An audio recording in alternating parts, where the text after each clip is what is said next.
एक बहुत पुराना गांव था और उस गांव में अजीब अजीब घटनाएं होती रहती थी। कहा जाता है कि उस गांव में एक चुड़ैल और सर काटने वाला भूत रहता था। माना जाता है कि वह दोनों पति पत्नी थे। उन दोनों की मृत्यु एक भयानक घटना से हुई थी।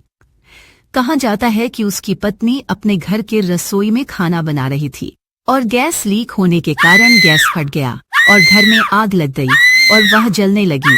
उसका पति मार्केट से सब्जियां लाने गया था। जैसे घर के पास पहुंचा, उसने देखा कि उसके घर में आग लगी है और गांव वाले खड़े होकर देख रहे थे।